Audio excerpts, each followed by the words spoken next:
10 tanda-tanda kiamat besar yang disebutkan oleh Nabi SAW. Urutan yang pertama dari 10 ini adalah keluarnya Dajjal. Ini urutan pertama. Dajjal, jemaah sekalian, adalah diambil dari kata-kata Dajjalah yang berarti kekacauan. Ciri-ciri Dajjal disebutkan dalam banyak hadis yang sahih adalah mata kanannya yang paling pertama rusak seperti anggur kering. Kata Nabi SAW dalam hadis sahih, ketahuilah Dajjal buta mata kanannya dan Tuhan kalian tidak buta, karena dia akan mengaku sebagai Tuhan.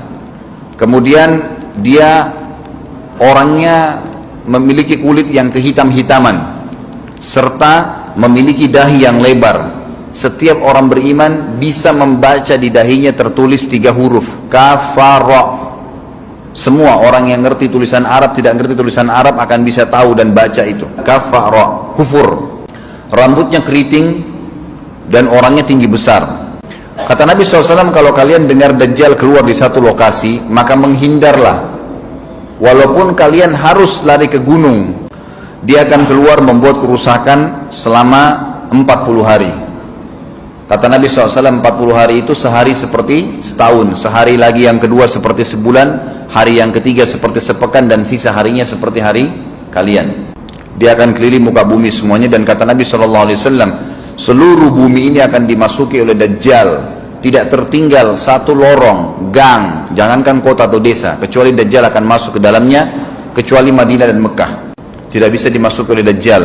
Kata Nabi SAW dalam hadis sahih, karena di setiap pintu gerbang Mekah dan Madinah malaikat menghenuskan pedangnya dan menghalau Dajjal sehingga Dajjal tidak bisa masuk. Pada saat dia tiba di Palestina, waktu yang bersamaan di kota Madinah berkecamuk. Kaum muslimin sepakat semua keluar untuk mengejar Dajjal dan membunuhnya. Keluar dari kota Madinah satu orang yang namanya seperti namanya Nabi Muhammad SAW, Muhammad bin Abdullah, dan dia dari turunan Nabi SAW juga. Dan orang ini punya julukan Mahdi, dikenal dengan Imam Mahdi. Inilah tanda-tanda kiamat yang kedua. Pada saat dia tiba di Mekah, dibaiatlah oleh banyak kaum muslimin, tidak disebutkan jumlah pasukannya, maka terbentuklah pasukan jihad yang mengejar Dajjal menuju ke Palestina. Lalu keluar tanda-tanda kiamat 3, langsung berentetan semua. Tanda-tanda kiamat besar yang ketiga adalah pada saat pasukan Imam Mahdi dengan pasukan jihad itu tiba di Darul Baydha namanya. Hadis menyebutkan di menara itulah, di masjid itulah Imam Mahdi mampir sholat asar bersama pasukannya. Dikatakan Isa alaihissalam akan turun sambil memegang kedua sayapnya malaikat, dan dari rambutnya yang basah meneteskan air. Maka dia pun turun, lalu kemudian dia masuk, dan orang-orang pada saat itu mengenalnya kalau dia adalah Isa, dan mereka sudah tahu ini masanya keluarnya Dajjal, ini Mahdi sudah ada. Mereka tahu akan turun Isa, sudah ada informasi. Seperti saya sampaikan ke Bapak Ibu sekarang, itu muslimin di zaman itu sudah tahu semua. Sholatlah mereka, kemudian mereka menuju ke Palestina. Ringkas cerita adalah Nabi Isa alaihissalam akhirnya tiba dengan pasukan mujahidin di depan pintu gerbang Babulut. Dajjal mengatakan, bukakan pintu gerbang, mereka tidak akan mampu melawan kita karena pasukannya mereka banyak memang. Maka Dajjal dengan sombongnya menunggu di depan pintu gerbang. Pada saat dibuka, Dajjal kaget melihat ada Isa alaihissalam. Dan pada saat itu kata Nabi SAW, Dajjal faham kalau sudah tiba ajalnya. Begitu melihat Isa alaihissalam, dia lari dan badannya sambil meleleh di depan para pengikutnya. Pada saat Dajjal mati, pengikutnya pada ketakutan semua. Mereka anggap Dajjal Tuhan, mereka anggap Dajjal orang yang perkasa lah, orang yang kebal lah, beragam macam kelebihan. Mereka kaget pada saat mati. Maka bertebaranlah mereka, dan akhirnya mereka sembunyi di bawah pohon dan di atas batu. Kemudian batu dan pohon akan memberikan penjelasan, hai muslim, ini Yahudi, bunuhlah. Maka dibunuhlah pada saat itu mereka. Lalu Nabi Isa AS memimpin di muka bumi. Dan kata Nabi SAW, pada saat itu Islam, agama Islam yang dibawa oleh Nabi SAW akan masuk ke semua rumah di muka bumi, gak tersisa. Satu dunia ini semuanya Islam. Hadis sahih. Maka Nabi Isa AS memimpin pada saat itu, disebutkan dalam hadis 40 tahun dengan ketenangan menerapkan hukum Islam. Semuanya beriman kepada Allah subhanahu wa ta'ala dan menjadi muslim. Setelah itu keluar tanda-tanda hari kiamat besar yang keempat, yaitu keluarnya Ya'juj dan Ma'juj. Kemudian setelah itu Isa AS memimpin lagi di muka bumi sampai beliau meninggal.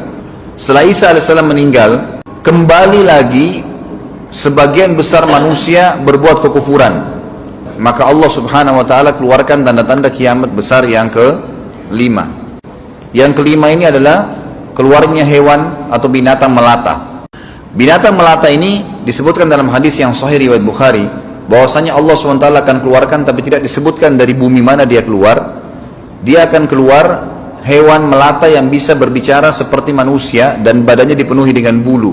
Allahu a'lam bagaimana. Kemudian dia datangi orang-orang yang kufur tersebut dan menasihatin dan mengingatkan mereka. Yang tidak mau beriman, dalam hadis dikatakan dicap oleh hewan tersebut. Allahu a'lam dicap seperti apa, sehingga ketahuan mana yang kafir, mana yang beriman. Terus dia keliling di muka bumi, tapi tidak disebutkan berapa lama. Lalu kemudian Allah lenyapkan si dabbah ini. Kemudian datang tanda-tanda kiamat yang ke-6. Tanda-tanda kiamat yang ke-6, 6, 7, 8. Itu berentetan semua. Longsor besar di timur, di barat, dan di jazirah Arab. Ini tanda-tanda kiamat terjadi serentak. Sudah 8. Kemudian terjadi yang ke-9, keluarnya api dari negeri atau dari kota Aden. Kota Aden ini di Yaman ya. Tentu hadis menjelaskan tentang masalah api yang keluar ini, artinya api bukan main-main, ini bukan kebakaran sebuah masjid atau sebuah bangunan 10 tingkat.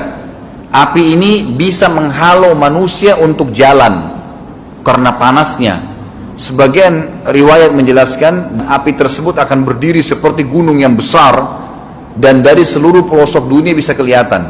Kita bisa bayangkan bagaimana, yang akhirnya akan menggiring atau menghalangi orang-orang untuk jalan, susah. Sebagian ulama hadis mengatakan mereka nggak bisa jalan, tidak bisa ada penerbangan, tidak bisa ada orang jalan karena panasnya bumi ini dari api tersebut. Dan itu memang kemungkinan besar akan keluar satu waktu, Allahu a'lam kapan. Dan yang terakhir, tanda-tanda kiamat sebelum ditiup sangkakala adalah terbitnya matahari dari tempat terbenamnya. Dan ini sudah terakhir sekali. Makanya kata Nabi SAW, taubat akan diterima sebelum matahari terbit dari tempat terbenamnya. Artinya selama yang lain itu masih ada, masih bisa taubat. Kalau sudah itu, sudah sulit.